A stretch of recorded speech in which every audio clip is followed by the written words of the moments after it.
So, good morning po sa inyong lahat. Good morning po, ma'am, sir. Good morning po sa inyong lahat. So, hikay na naman tayo sa ano natin. So, si Nathan nandun na sa paaralan. Hinatid ko si Nathan doon sa paaralan. So, magsabaw tayo sa kuha ni Mr. So, ang ano natin is lemongrass yung natin sa sabaw. Ito naman dito, ito lang ang ano natin. So, with alugbati. So, ano natin yung alugbati. So, shout out day kang ma'am. Ma'am, thank you so much. Hindi na tayo ulan. So, maraming salamat po, ma'am. Shout out sa inyo dyan, sa nanonood sa akin po. Shout out din, Ma'am Australia. Thank you so much sa panonood ninyo sa akin po. So,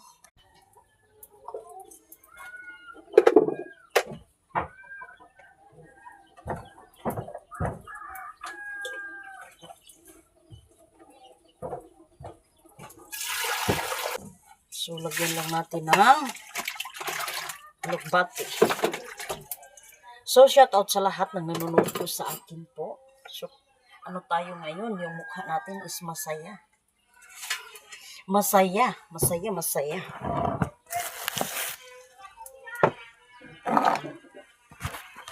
Maganda ang gising natin.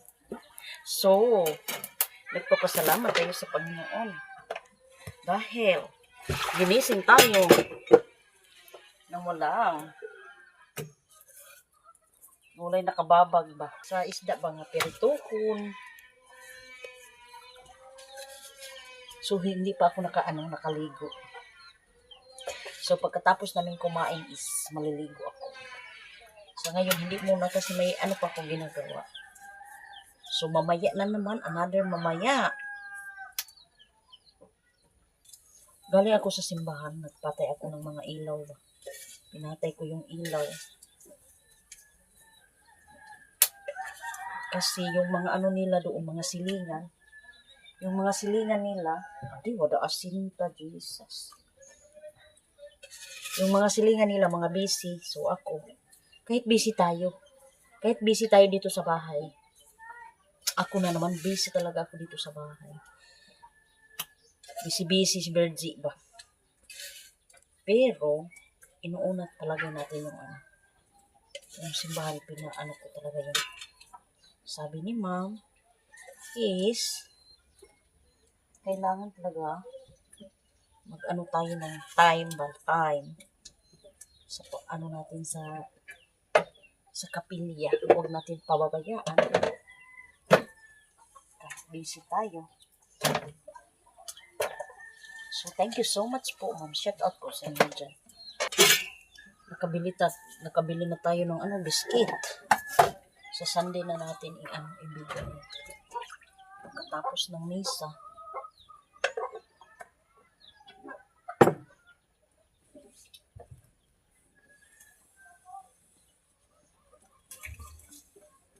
A few moments later.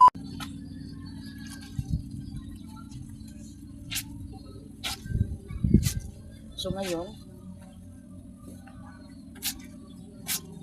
pinuntahan ako ni Auntie Divina dito sa bahay na maglaba ko daw kami sa kurtina ng simbahan. So sabi ko may ginagawa ako, marami pa akong labahin na damit. Alam niyo naman dito si Virgie sa bahay niya is marami talagang damit na mga labahin. So kahapon pala, 4 na araw talaga hindi tayo naka-upload ng video natin. Kasi palagi nag-burn out dito sa amin, sa Agusan Mars. So siguro sabi ko, kung pwede bukas na lang kasi may ginagawa pa ako.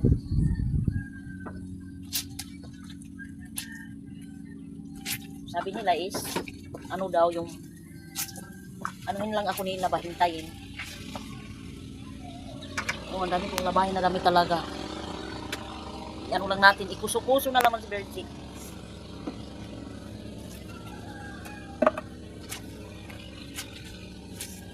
So, shout out nga pala kay ma'am. Ma'am, shout out sa inyo dyan. sa Ontario, Canada po, shout out sa inyo lahat dyan. Then sa lahat ng hindi ko nabanggit, shout out po sa inyo dyan. Una, si Ma'am Israelia, shout out sa mga diya sa Surigao. So kahapon is Baguio daw, nandun sa Surigao. So kumusta na po kayo dyan, Ma'am Israelia? Kumusta na ang ano dyan, Baguio? Baguio. So dito kahapon is hindi naman malakas yung ulan. So ang hangin dito.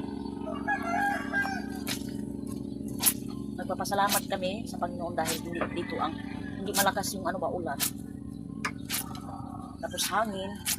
So sabi ng ano ko kapatid dun sa Kabadbaran is malakas daw doon.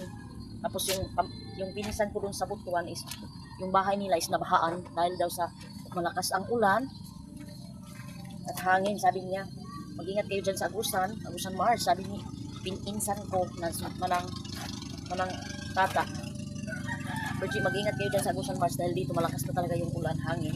So sabi niya okay lang daw sila doon sa itaas, kami dito sa Agusan Mars. Sabi ko lahat tayo mag-ingat, hindi kami lang kundi kayo dyan mag-ingat din kayo, sabi ko. So mag-ingat tayo palagi, mananalig tayo sa Panginoon na sana gabayan tayo sa Panginoon na hindi tayo pababayaan.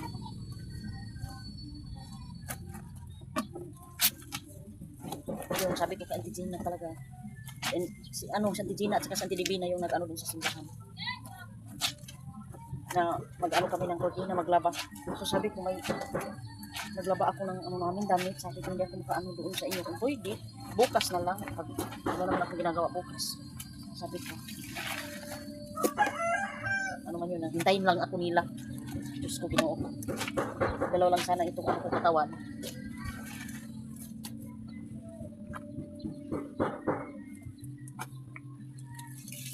So kahapon walang silanitan, walang pasok kasi may bagyo. So ngayon na lang silanitan, may pasok dun sa paaralan.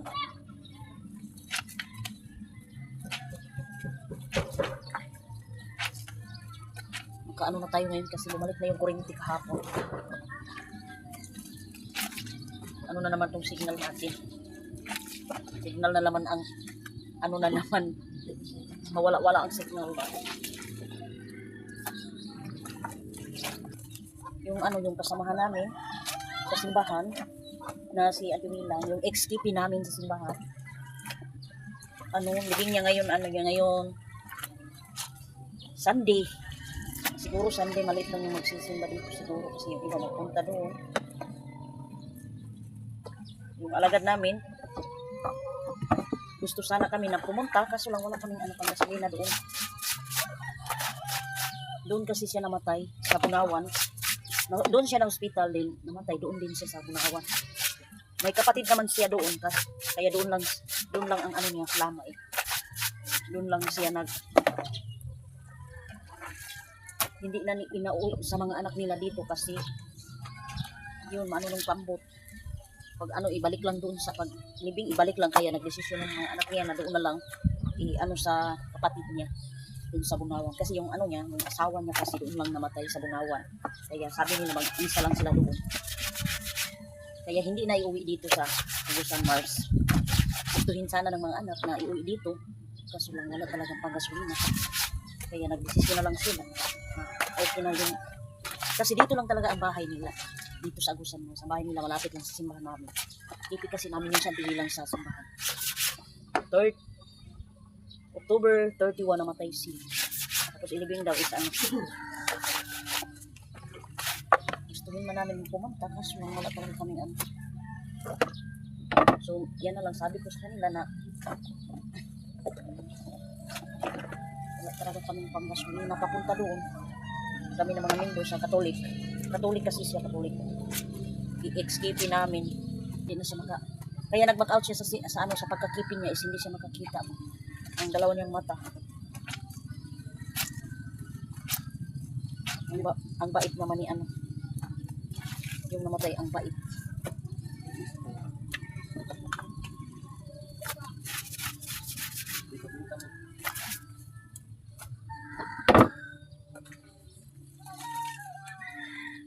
So dito lang ako magbanlaw ng semester lang pabanlawin ko nito kasi masakit na yung ko balikat. Pagkatapos ko nito is mag-relax. Pagsampay na siguro. Ako na Ako na magsampay, si Mr. lang magbanlaw.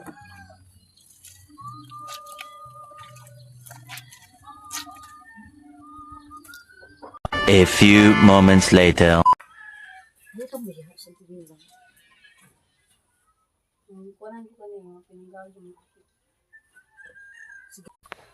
So, si Hazel, yung best friend ko nandito, nag-ano ng, ano natin gamot. Sabi niya is wala na daw ano yung ngipin niya.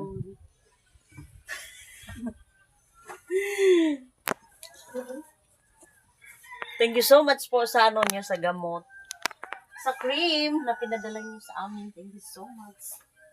Si Mayet Isamday. Si Mayet. Sakit agad ang ngipin niya. Wala ba po? Katuwa Iyan siya. na, isa ra awgaw ka bukas ko. Iyan, isa. Simula yung nag-ano ako naglagay, hindi na talaga sumakit yung ngipin ko. Paibot ya. Tuuntang okasyon, magkapaibot na ba unta ako na libre ba ito na doon, di na kita makapaibot. Busy po ko hadto. Tama na ko hadto. Yung lapas na. Kasal namin. Ito. Busy kami sa itong kasal namin. So ngayon, kung wala lang ito, particular street. Ato gali ka ginawan. Ilan mo yung tani. Bunawan? Ako kung lapas, nag-isa ka na ibang ibot at habang ako ba? Inuwi ko tapos hindi ko na magkalimaan. Ito lang ako. So nag-chika kami. Nagpunta sana kami doon sa ano sa, may kasama kami simbahan. Membro namin na si Auntie Wilang.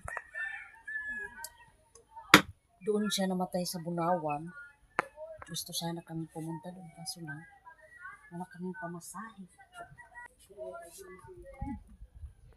Oo. Ato ba siya? Kung pa ba?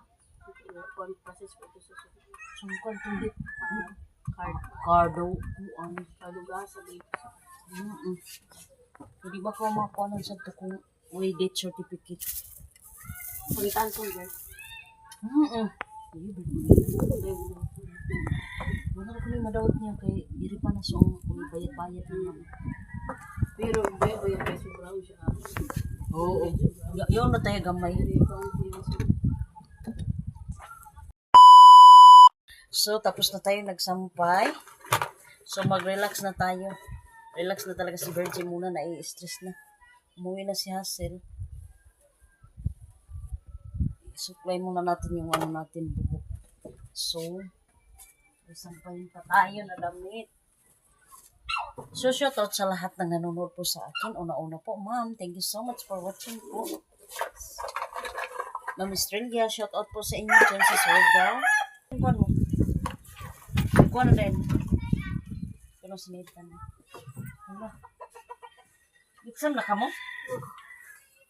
Magkao na.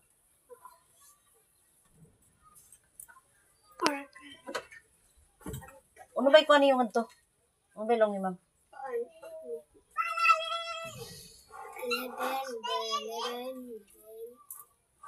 So, wait lang. Shout out po, Ma'am Share. Shout out po ang Ayon. Magkanikaw birthday ko, November 25. Ayon, kanirakaw. A few moments later.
tip tip